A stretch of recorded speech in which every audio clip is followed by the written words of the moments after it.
Let's bring out some mastercrafted flamer and melter weapons and show the enemies of the Emperor the Wrath of the Dragon. Let's talk Salamanders in Warhammer 40K 10th edition.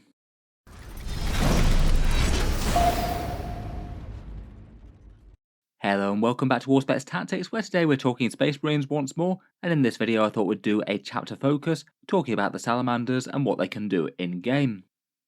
The Salamanders, I think, are perhaps one of the better known and loved first founding chapters descending from their Primarch Vulkan. They hail from their homeworld of Nocturne, and in battle are known for their raw might and power, dealing mighty blows to the enemy at close range and laughing off damage in return. They typically tend to make war with artisan crafted weapons and are particularly known for their flame and melter weapons, plus mighty thunder hammers. When the dragons are angered, very little are saved from the total obliteration of their foe will suffice. Despite this most fearsome reputation, however, they are perhaps known for being a bit more humanitarian than most Space Marines, seeing individual human lives as being innately valuable, perhaps a bit more so than the other chapters that might only really care about the bigger picture, and letting nothing compromise their judgment for the greater defence of mankind. Pair all that with a striking green, black and flame colour scheme, and you've got a pretty iconic Space Marine chapter.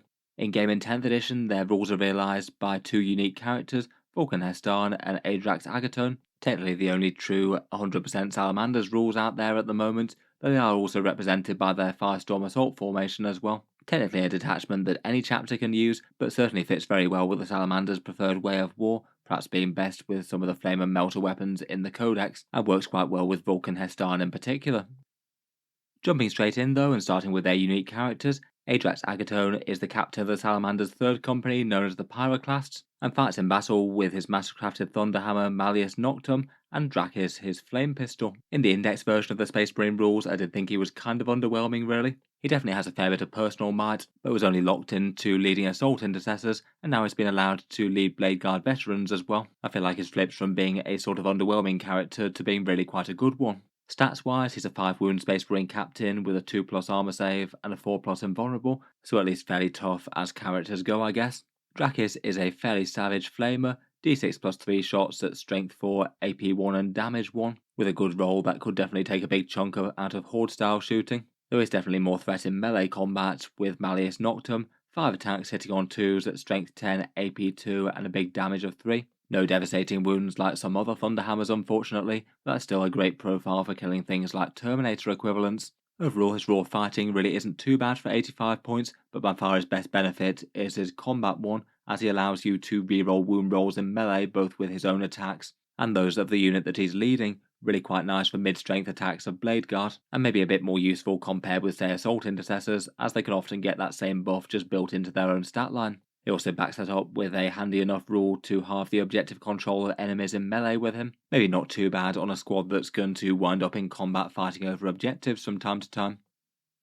As mentioned, Blade Guard really do seem to be the natural pairing for him. 30 points each now, and each of them getting 4 attacks at strength 5, AP 2 and damage 2. Really quite a nice profile, but will just struggle against tougher things. Certainly re-rolling wound rolls against anything that's toughness 6 to toughness 9 will be a big deal, and it will help out better against big tanks as well. Just for an example of what Adrax can do with Blade Guard, Adrax and 6 of them would cost you 265 points, but for that price tag you get a seriously threatening unit indeed. 5 attacks at strength 10, AP 2, damage 3, and a big 24 at strength 5, AP 2 and damage 2, all re-rolling wound rolls and potentially re-rolling hit rolls of 1 as well, depending on which of those stances that you choose with the Blade Guard veterans. I guess you'd hope that they'd be pretty threatening for 265 points for a dedicated melee unit, but they really are quite savage. They should be able to kill the vast majority of normal sized units in the game in a single round of fighting, around about 18 dead termagants, 12 Space Marines, 5 Terminators, or 13 wounds to a 3+ save vehicle. They only seem to struggle against the really tough stuff with both good saves and also very high toughness. They only do around about 8 or 9 wounds to a Land Raider, though admittedly they might be a little bit better against that kind of target if you went to the next level and also included a Lieutenant in the unit. For delivering them into combat, probably something like a Land Raider or a Land Raider Redeemer might be a fun idea. Though foot slogging up the board with something like a Gladius detachment could be quite nice as well, if they have access to easy advance and charge. Overall, I feel like Adrax really is very good value for his points at 85 points now. Seriously nasty combat damage and doesn't really cost all that much comparatively. Otherwise, the other Salamanders character is Vulkan Hestan. He's 100 points and can either lead Company Heroes, the Infernus Squad, or a Tactical Squad, and probably out of those two it's either going to be the Company Heroes or the Infernus Marines that he's going to be most tempted by. Again, he gets some fairly redoubtable defense with his Artificer armor customary of the Salamanders, a 2+ save with a 5 wounds as a captain, gets a 4+ invulnerable save, and he even doubles down on that with a 6+ feel no pain as well. For his weapons, he gets a standard issue bolt pistol, though definitely the more exciting bit is the Gauntlet of the Forge. Again, that's a very savage flamer attack, 12-inch range with d6 plus 3 shots, this one at strength 6, AP 1, damage 1, so even more punchy than Adrax's. In combat he strikes with the Spear of Vulkan, 6 attacks at strength 6, AP 2 and damage 2, a bit less overwhelmingly mighty than Adrax's hammer, but still quite a nice general purpose profile. Again, I think it really is Vulkan's special rules that really sell him compared with the other characters. He's got a very devastating, powerful special rule to allow you to buff melter weapons or torrent weapons. In your shooting phase, you get to select one enemy unit that's within 24 inches of him and visible to him, and until the end of the phase, each time you attack them with a torrent weapon or a melter weapon, you get to just re-roll the wound roll. That's enormous with both of those weapon classes really. Melter weapons often being strength 9 in 40k means that they'll often struggle to wound things that are very, very tough, and it definitely makes flame weapons a lot more general purpose, maybe particularly savage on things like the Land Raider Redeemer's Flamestorm cannons. It's also rather excellent with the devastating wound stratagem that you can get from the Firestorm detachment that we'll get onto in just a second. Otherwise, the second rule, Seeker of Lost Relics, maybe isn't the main reason that he gets taken, but I still think it's really quite a good one. At the start of the battle, you get to select one objective marker on the battlefield. While this model is within range of that objective marker, it has an objective control characteristic of 10, leadership of 5+ in case that matters, and a feel no pain 4+ ability, so he's extra hard to kill as well. The objective control of 10 I think is actually genuinely really quite good. It means that if he gets to his marked objective, then it's often just going to be yours until the opponent can actually bring him down. So ideally he might want to be holding the line on a midfield objective while casting out his Melter and Flamer buffs. He did go up by a few points in Codex Space Marines compared with the Index, but I'm perhaps not too surprised with that. 4 reroll wound rolls is just so much more valuable now, and he could potentially even put it on the Oath of Moment target as well, so any melter weapons get to reroll all hits and wounds. For units that want to bodyguard him, I think you'd either want to go with the Company Heroes or the Infernus Marines. I think both of them have their advantages really. If he goes with the Company Heroes, then they're just an exceptionally durable bodyguard unit for their cost. They could walk with him up to the middle of the board and camp on that objective. Be really quite tough to counter attacks with their -1 to wound special roll, and keep him safe while he's securing that point and casting out his melter buff. Otherwise, for the Infernus Marines, that's him getting stuck in a bit better. It basically guarantees that he'll always be in the right position to buff those guys, and he'll also be able to get his Flamer stuck in with the rest of them. Plus, I guess a little bit more melee defense isn't the worst thing in the world either, but it will be pretty handy for buffing literally any other melters or flamers that you have on the board. I feel like the Flamestorm cannons and the multi-melter of the Land Raider Redeemer make that another really quite good choice. That's going to be far more devastating if Vulkan's on the board. Maybe other more interesting ones would be anything else that's got either Melter or Flamer but isn't already twin linked. Things like Melter Devastators, for example. Perhaps the Storm Speeder Hammer Strike. It's kind of unfortunate that things like Eradicators, Aggressors, and the Brutalis Dreadnought and things usually get the full rerolls anyway. I suppose in theory he could help out Eradicators shooting at anything that isn't a monster or vehicle, but that's probably going to be second priority for them.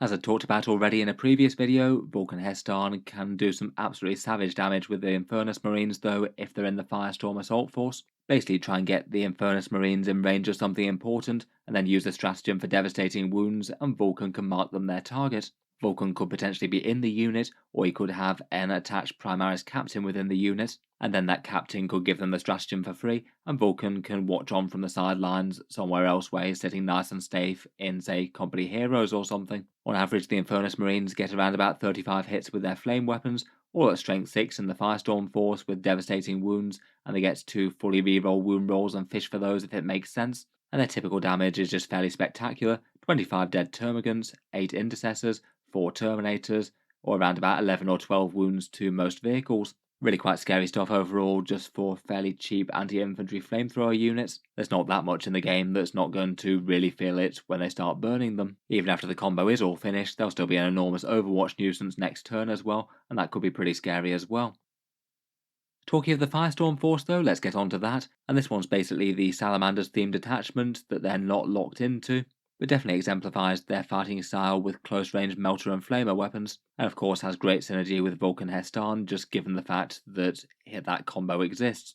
The core rule for the detachment is close range eradication. All weapons gain the assault keyword, so you can move around and still fire quite quickly, though you won't be able to charge if you do so. And all ranged weapons gain +1 strength within 12 inches, particularly nice for anything that was short ranged already and would have been firing within that range. Melters and flamers work particularly well for that. The assault keyword is quite nice for getting short range weapons in range as well, so it very much feels like a detachment built around the Salamander's favourite toys. For the stratagems though, it's kind of an interesting mix of Salamanders type 1s from previously, and also transport support stratagems.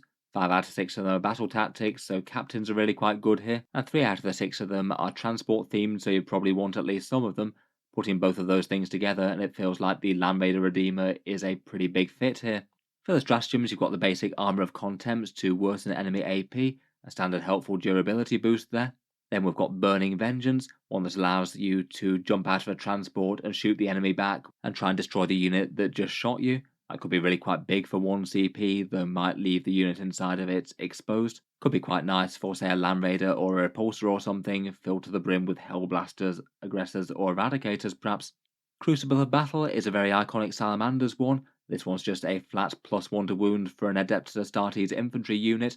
That one's a staple from their previous codex, and they can do that when they're either shooting or fighting, provided they attack the closest target. This one's pretty great value, and it can stack with the +1 strength that you get from the detachment rule, which is kind of big. Really quite good for melter weapons that might have been wounding on a 5+ already. With Vulkan as well, you could have them wounding on a 4+ re-rolling. It's nice on plasma and mid-strength fire, and I feel like it's really quite nice with Blade Guard as well. Again, it's a rather nice combo with Adrax Agatone potentially. It means his attendant Blade Guard will be wounding things like Land Raiders on a 5+ and then get to fully re-roll the wound roll. It would have even standard Blade Guard wounding the very toughest stuff in the game over 50% of the time. Otherwise, for 1 CP, there's Rapid Embarkation, another transport manipulation one that happens at the end of either player's fight phase. One unit that isn't in combat and didn't disembark from a transport this turn can jump back into a transport, provided they're within 6 inches of it. Could be quite a big one for a Land Raider to essentially go again, or perhaps some Melter Devastators to jump back into the Razorback to get those 4 wound rerolls again once more. Definitely a few possibilities for shenanigans here.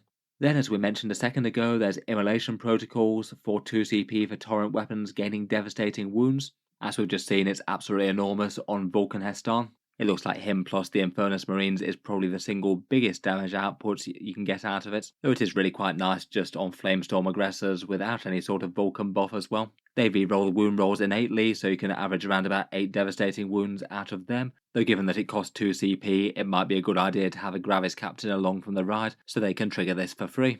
Finally, one more transport one. For 1 command point, there's Onslaught of Fire. A unit that disembarks from a transport and shoots at the closest eligible unit within 12 inches gets a +1 to hit, and if they destroy an enemy model, then the enemy unit must take a battle shock test as well. I feel like this one's probably a bit of a secondary one to Crucible of Battle if you happen to have used that one already. Battle shock in your own turn for the enemy is just maybe a little bit weak, so perhaps the main advantage is the hit roll boost. Typically that tends to be either the same or worse compared with wound rolls, so a lot of the time it's probably going to be secondary to Crucible. I guess maybe it could be most interesting on things that say auto wound on a 2+ like Grav, or maybe if you're already using Crucible of Battle, then they could both potentially stack if you could spare 2 CP. Overall though, definitely a solid enough stratagem section. I feel like the Immolation Protocol's devastating wound one is strong enough to build around. Crucible of Battle feels like one that you'll just use turn in and turn out, almost certainly worth having captains on the field to be able to trigger those for cheap. And it feels like a force where you want at least a couple of transports out there. As mentioned, Land Raider Redeemers do feel rather good overall with this.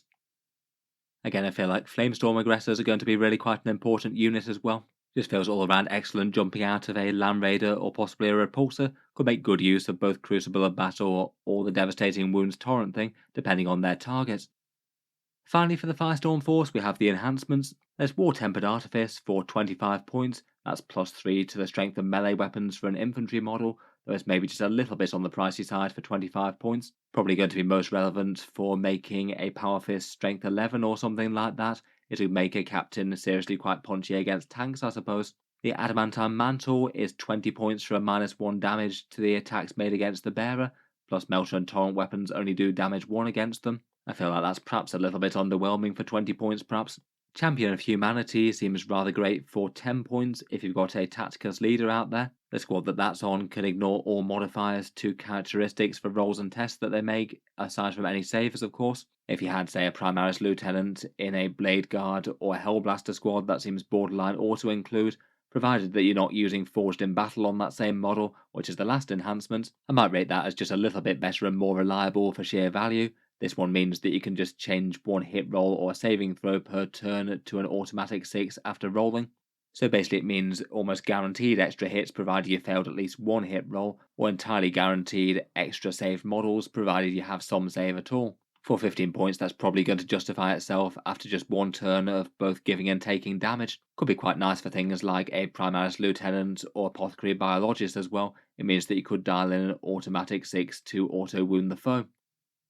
Finally, to round it all up and put it together, I thought I'd just talk about the list that I mentioned the other day. It's perhaps the first good example of the Firestorm Assault Force doing well in 40k. This list really seeming to be a true Salamanders one by Lewis Apter, who used it to take fourth at a small 22-player tournament, 4 wins to 1 loss. I think it is quite nice for Salamanders as it just really showcases a whole bunch of things that you can do for them, making use of both characters and also the detachment, so about as much Salamanders goodness as you can cram in. In the list, there's Adrax Agatone, who's leading a squad of Blade Guard veterans. I guess they'd probably be jumping out of the standard Land Raider out of the two, though it could potentially be the Eradicators, not impossible they're foot slogging towards a central objective. Then there's Vulkan Hestan, who looks like he's joining a 10-man Inferno squad here. Maybe no major surprises as to what they're thinking of doing, given the existence of that devastating wounds immolation protocols. They'll be absolutely savage, both with their direct damage and their overwatch. And then there's 2 units of Gravis, 1 unit of 6 Eradicators with 2 Multi-Melters, which I guess will probably be going with the Apothecary Biologist with Forged in Battle, getting some lethal hits on the go there. And then there's a Captain in Gravis armor with 6 Aggressors with the Flamestorm Gauntlets. I believe that they'd probably be jumping out of the Land Raider Redeemer. They can just jump out and barbecue something, given that the captain gives them all devastating wounds with the flamethrowers. Overall, between that little lot, there's 4 absolutely enormous threats in the army, and then 2 big chunky transports to take 2 of them up the board in. I guess maybe you could vary it depending on what the opponent's army had. Otherwise, there's 2 units of 3 Plasma Inceptors. Their Plasma Exterminators could actually be genuinely quite nice with Crucible of Battle as well if it were needed. 2 small units of Scouts with Missile Launchers, just excellent value midfield chaff troops, perfect for doing secondary objectives, and 1 Lieutenant with a combi weapon who can mark 1 objective for extra damage, as well as doing lone operative secondary things. Overall, looks like a very hot list for the Salamanders there. Definitely one to make Vulkan proud.